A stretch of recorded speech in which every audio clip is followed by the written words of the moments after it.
একটি সশস্ত্র আন্দোলন শুরুর আগেই যদি তার প্রধান কমান্ডার গ্রেফতার হন, সেই আন্দোলনের ভবিষ্যৎ কোথায় গিয়ে দাঁড়ায়? পার্বত্য চট্টগ্রামে ঠিক এমনই এক ঘটনা ঘটেছিল, যা আজও নানান বিতর্ক, প্রশ্ন এবং ইতিহাসের ধোঁয়াশায় ঘেরা।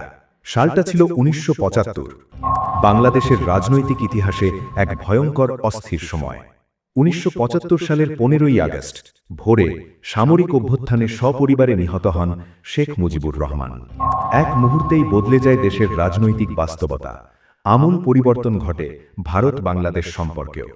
দেশের এই রাজনৈতিক পালাবদলের একই বছরে পার্বত্য চট্টগ্রামে ঘটে আরেকটি গুরুত্বপূর্ণ ঘটনা। পুলিশের হাতে গ্রেফতার হন শান্তিবাহিনীর তৎকালীন ফিল্ড কমান্ডার জ্যোতিরিন্দ্র বোধিপ্রিয় লারমা, যিনি সন্তু লারমা নামে সর্বাধিক পরিচিত। ৭২-এর সংবিধানে পাহাড়িদের স্বায়ত্তশাসনের দাবি প্রত্যাখ্যাত হওয়ার পর সশস্ত্র সংগ্রামের লক্ষ্যে ১৯৭৩ সালে গোপনে শান্তিবাহিনী গঠন করা হয়। সেই সংগ্রামের প্রস্তুতির চূড়ান্ত পর্যায়ে গেরিলা বাহিনীর প্রধান নেতার গ্রেফতার সশস্ত্র আন্দোলনের জন্য ছিল বড় ধাক্কা। অনেকে মনে করেন এটি আন্দোলনের শুরুতেই বড় হোঁচট। পরবর্তীতে ইতিহাসের প্রয়োজনে সন্তু লারমার গ্রেফতারের তারিখ নিয়েই বিতর্ক দেখা যায়। জেএসএস-এর ওয়েবসাইটে বলা হয় সন্তু লারমাকে গ্রেফতার করা হয় ১৫ সেপ্টেম্বর, কিন্তু চট্টগ্রাম জেল গেটে এনএসআই-এর জয়েন্ট ইন্টারোগেশন টিমের কাছে সন্তু লারমা নিজে বলেন তাকে গ্রেফতার করা হয়েছে ২৬ সেপ্টেম্বর। অন্যদিকে প্রখ্যাত সাংবাদিক সুবীর ভৌমিক তার লেখা insurgent Crossfire north east India বইয়ে উল্লেখ করেন সন্তু লারমাকে ১৯৭৫ সালের ৩০ আগস্ট আটক করা হয়েছিল। একই ঘটনা হলেও তিনটি ভিন্ন তারিখ এই গ্রেফতারকে বিভ্রান্তি তৈরি করে। এনএসআই-এর জিজ্ঞাসাবাদে সন্তু লারমা জানান ২৫ সেপ্টেম্বর ১৯৭৫ ভারত থেকে বাংলাদেশে ফেরার সময় তার কাছে ছিল নগদ ৭,০০০ বাংলাদেশি টাকা। এছাড়া ছিল ৮,০৯৫ রুপি ৮৫ পয়সা ভারতীয় টাকা।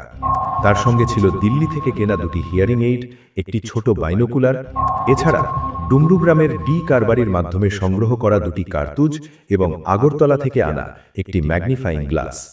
ওই দিনই এসব সামগ্রী পুলিশ জব্দ করে। সন্তু লারমার বক্তব্য অনুযায়ী ২৬ সেপ্টেম্বর ১৯৭৫ খাগড়াছড়ি হয়ে রাঙামাটি যাওয়ার পথে তাকে গ্রেফতার করা হয়। তার বাড়ি থেকে প্রায় ৮ থেকে ৯ মাইল দূরে কুকিছড়া নামক স্থানে এই গ্রেফতার হয়। এই ঘটনার একটি বিস্তারিত সরকারি বিবরণ পাওয়া যায় খাগড়াছড়ির তৎকালীন মহকুমা পুলিশ প্রধান AKM এনায়েতুল্লাহের প্রতিবেদনে। প্রতিবেদনটি প্রস্তুত করা হয় ২রা অক্টোবর ১৯৭৫। প্রতিবেদন অনুযায়ী পানছড়ি যাওয়ার পথে কুকিছড়ায় একটি মেয়ে সহ ২ জন সুবেশধারী যুবককে একটি স্যুটকেস এবং একটি ব্রিফকেস সহ দেখা যায়। তাদের আচরণ সন্দেহজনক মনে হওয়ায় পুলিশ জিপ থামানো হয়। ঠিক সেই সময় একজন যুবক প্রস্রাবের ভান করে ব্রিফকেস নিয়ে জঙ্গলের দিকে দৌড়াতে শুরু করে। পুলিশের সন্দেহ হয় তার কাছে অবৈধ অস্ত্র থাকতে পারে। পরিস্থিতি নিয়ন্ত্রণে কনস্টেবল আজিজুর রহমানকে ৪ রাউন্ড ফাঁকা গুলি ছোড়ার নির্দেশ দেওয়া হয়। আতঙ্কিত হয়ে যুবকটি আটক হয়। জিজ্ঞাসাবাদে সে নিজেকে সাংসদ মন্নবেন্দ্র নারায়ণ লারমার ছোট ভাই সন্তু লারমা বলে পরিচয় দেয়। গ্রেফতারের সময় তিনি ছিলেন শান্তিবাহিনীর ফিল্ড কমান্ডার। তার সঙ্গে গ্রেফতার হন প্রভাত চাকমা এবং তাদের সঙ্গে থাকা নারীর নাম ছিল অনিমা চাকমা। এই গ্রেফতার নিয়ে প্রীতিকুমার চাকমা তার বইতে মন্তব্য করেন। বইটির নাম অতীতের কিছু স্মৃতি ও শান্তিবাহিনী। তিনি লেখেন, সন্তু লারমাকে সরকারি রাস্তা ব্যবহার না করার বিষয়ে আগেই সতর্ক করা হয়েছিল।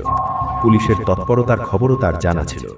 তবুও সতর্কতা না মানাকেই তিনি এই গ্রেফতারের কারণ হিসেবে উল্লেখ করেন এবং একে সন্তু লারমার দায়িত্বজ্ঞানহীনতা বলে আখ্যা দেন। গ্রেফতারের আগের ঘটনা প্রবাহ গুরুত্বপূর্ণ। ১৯৭৫ সালের ১৫ই আগস্ট শেখ মুজিব নিহত হওয়ার পরদিন ১৬ই আগস্ট আগরতলায় রয়ের ফিল্ড অফিসে একটি জরুরি বার্তা আসে। বার্তাটি আসে দিল্লি থেকে। এরপর সন্তু লারমা ও জেএসএস-এর জেনারেল সেক্রেটারি ভবতোষ দেওয়ান দিল্লি যান। ২৮শে আগস্ট তারা আগরতলায় ফিরে আসেন।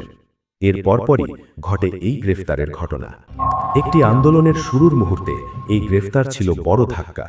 তারিখ নিয়ে বিতর্ক, ভিন্ন বর্ণনা এবং অভ্যন্তরীণ সমালোচনা এই ঘটনাকে আজও আলোচনার কেন্দ্রে রেখেছে। গ্রেফতারের পর রাষ্ট্রপতি জিয়াউর রহমানের আমলে তাকে যে প্রক্রিয়ায় মুক্তি দেওয়া হয় এবং পরবর্তীতে জেএসএস-এর ভাঙন ঘটে, এই সব মিলিয়ে অনেকে মনে করেন সশস্ত্র আন্দোলনের শুরুতে সন্তু লারমা গ্রেফতার না হলে পার্বত্য চট্টগ্রামের ইতিহাস ভিন্ন হতে পারত। সশস্ত্র আন্দোলনের একেবারে শুরুতে পুলিশের হাতে সন্তু লারমার গ্রেফতার হওয়ার ঘটনাটিকে আপনি কিভাবে দেখেন? কমেন্ট করে জানান।